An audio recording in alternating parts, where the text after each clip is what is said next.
Sharqi Turkistonning Chapchal nahiya Qaynoq yezisida bir uyga o't ketdi. O't ketgan vaqtda bu uyda odam bor yo'qligi noma'lum. Mahalla xalqi o'zligidan yig'ilib bu o'tni o'chirgan. Doirlar bu voqea haqida hech qanday tushuntirish bermadi. Kanadada yashayotgan Xitoy tadqiqotchi Shovinjang Sharqi Turkistondagi yig'ib olish lagerlari haqida olib borgan tadqiqotida kishini hayron qoldiradigan ma'lumotlarni e'lon qildi. Sharqi Turkistonda 1 milliondan ortiq kishining yig'ib olish lagerlarida tutib turilayotganligini Xitoy inkor qilayotgan bir paytda Shovinjang 2017-yili 4-oydan burunqi va hozirgi sunniy hamra rasmlarini selishtirish orqali yig'ib olish lagerlarining qanday selinayotganligi va kengayotganligini o'tirg'i chiqardi. Sharqi Turkistonda assimilyatsiya siyosati yurgizayotgan Xitoy kommunistlari Uyg'ur tilini ma'rif sistemasidan chiqarib tashlab, Xitoy maktablarini ochmoqda. Shuning bilan birga Uyg'ur farzandlari ustidagi zulmni kuchaymoqda.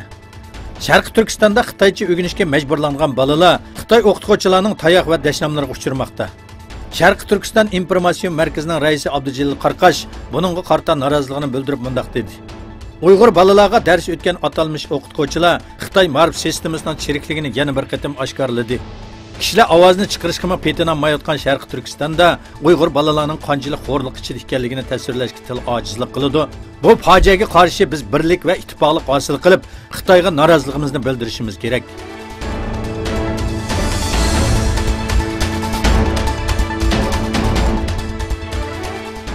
Xitoy Amerikaning Tayvanga qurol sotganligiga norozilik bildirdi.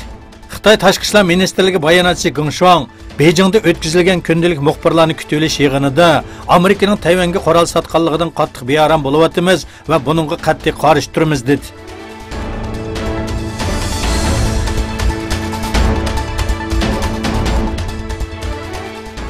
Fransiya prezidenti Macron 73-navbatlik Birlashgan Davlatlar Tashkiloti qurultayida so'z qildi.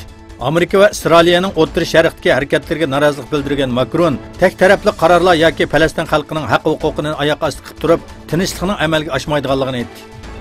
Macron yana qo'shni bo'lib tinchlik ichida yashaydigan loyihaning o'rnini bosa oladigan boshqa bir hal qilish chorasi yo'q dedi.